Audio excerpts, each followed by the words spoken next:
Welcome back, grade 11s. I hope you are relaxed. Now let's quickly look now at our second part of this lesson. So we are looking at the interrelatedness between the three sectors. Now remember what I have told you previously, that in order for you to answer this question correctly, you must note, or you must know rather, how each sector depends on another sector in order for it to function. Now it says there that the primary, secondary and tertiary sector all work together to create an economic chain of production. Now let's check how is it that the primary sector depends on the other sectors. So it says there that the primary sector needs machinery from the secondary sector. Now remember that they deal with extraction of raw material. Now, to extract these raw material from nature, they need machinery. And machinery is produced where? In the secondary sector. The primary sector then also needs the tertiary sector in order for them to render services on their behalf. So, for instance, if I deal with fishing, it means that I will need the tertiary sector to sell my fish on my behalf. Then let's look at the secondary sector. The secondary sector needs the raw materials that they get from the primary sector. So if I am a business, for example, that manufactures orange juice, what is it that you think I need from the primary sector? It is definitely oranges that are extracted from nature. Then the secondary sector also needs manufactured goods or machinery from another secondary sector. Now think about a car, for example. So it might happen that in my business where I manufacture my own cars, I do not have enough resources to manufacture my own windows. So I will buy these windows from another secondary sector that is responsible in manufacturing those windows. Then it says there that the secondary sector needs services. So for example, they need transportation and insurance from the tertiary sector. So after they have manufactured their products, they need a different kind of business which is in the secondary sector to sell these products on their behalf. Then they also need transportation services to deliver their manufactured products from one place to another. Then the tertiary sector also needs manufactured goods from the secondary sector to distribute to consumers. So in simple terms, the tertiary sector is dependent on the secondary sector for manufactured products. Now let's then look at what we call socio-economic issues. Now you must note to say that socio-economic issues have an impact on businesses. Now for you to understand that rather, you must know what are socio-economic issues. After knowing, you will be able to identify the impact that they have on the business. Now remember that when we talk about impact, we are either talking about the advantages or the disadvantages. We are then going to look at piracy as one of the socio-economic issues, and then we are going to focus on industrial relations. Now let's look at the revising keywords that you will come across when we deal with socio-economic issues. The term socio-economic issues is defined as social issues that affect the economy, very importantly, grade 11s, negatively. So you must remember that socio-economic issues have a negative impact on the business. We also have dumping, which is defined as when excess goods are imported at a very low price and flood the market, killing the local industries. We also have a patent, which is an exclusive right which is given to the owner of an invention by the government or for a limited period of 12 years. Then we also have a copyright, which is the right that protects the owner's intellectual property to prevent unlawful use thereof. We then have disposable income, which is income that is left over after the deduction of all taxes. We then have economic crime, when money is obtained in an illegal manner for personal gain. Now, the common errors that you might make when it comes to socio-economic issues is that you might not be able to discuss the impact that they have on businesses. Now, remember, grade 11s, that here when we talk about socio-economic issues, we are talking about something that has a negative impact. So you must think to yourself that what is it that happens in a business when there are socio-economic issues such as piracy, for example? Then you might also struggle to discuss the purpose of the Labor Relations Act. Now, in order for you to address this question properly, you must know exactly what the Labor Relations Act is about. We will discuss this when we get to it. Now, remember again is that socio-economic issues affect a business negatively. Now, let's look at the different socio-economic issues that exist. We have low income levels, we have inflation, we have social, cultural, and demographic issues, and then we have ethical misconduct such as sexual harassment, corruption, and mismanagement of funds. Now, as you read, you will notice that all of these have a negative impact on the business.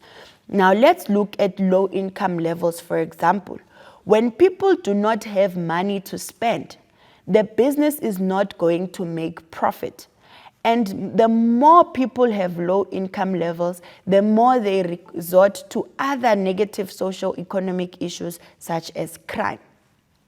Then we also have population growth, illiteracy, unavailability of natural resources, lack of skills, as well as dumping.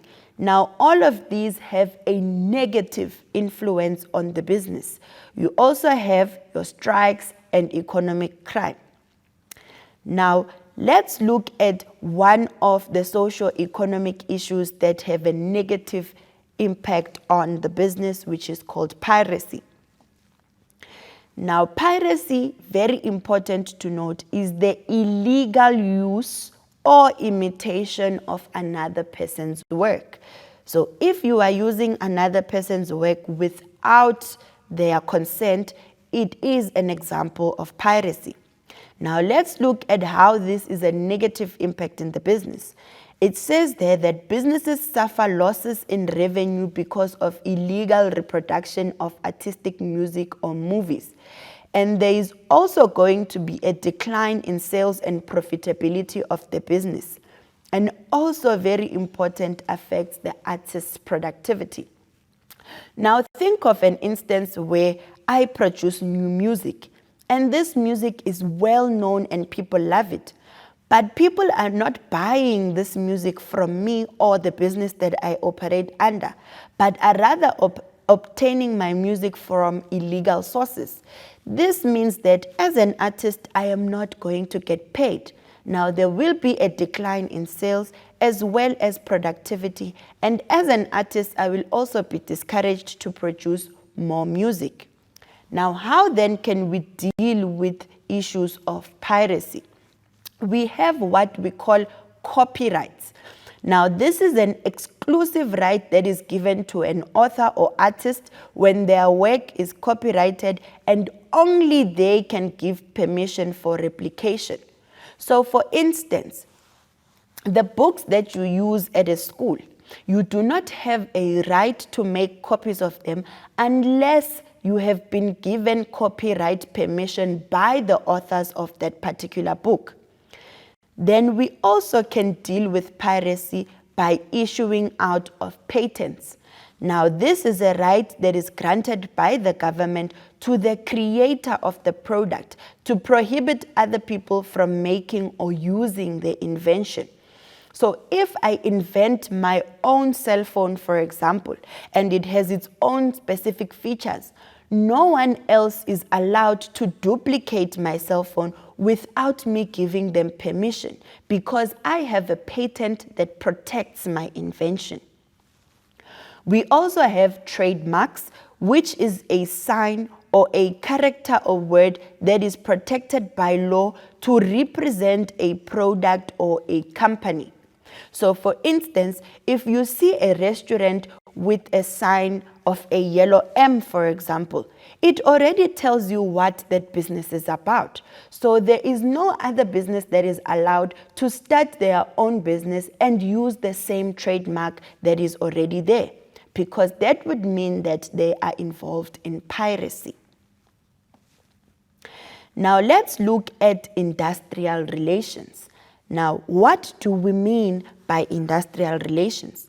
This refers to the relationship between the employer and the employee in the workplace. Now, already this should tell you that for a business to be successful, they must have a healthy relationship between the employer and the employee. Now, we have different types of industrial actions. The first one is a go slow. Now, very important grade 11s that you must be able to separate from a go slow and a strike. Now, with a go slow, it is when employees do go to work, but when they get there, they are working at a very slow pace in order for them to reduce productivity. But when we talk about a strike, employees do not go to work at all. They refuse to work in order for their demands to be addressed. Now, you might come across a situation where they are asking you the differences between the two. Now, remember, with a go slow, we are going to work, but we are working at a very slow pace. And with a strike, we are not going to work totally. We also have a lockout, which is when employers prevent striking employees from entering the business. So during a strike, employees are not allowed to enter the business. Now let's look at the purpose of the Labor Relations Act. Now remember, we said that there must be a healthy relationship between the employer and the employee. So in order for that to happen, the Labor Relations Act is there to ensure that they provide a structure for governing the relationships between the employer and the employee. So they also make sure that there is collective bargaining in the workplace where both the employer and the employee are able to communicate in a fair manner. Then also, it makes provision for the establishment of labor and labor appeal courts, so that if there is a disagreement between the employer and the employee, there is a mediator that will come to resolve the issues between the two in order to avoid further disputes and disagreements. Now, I hope that this is making a little bit more sense and how it is that you can address fairly now in an exam to obtain better marks.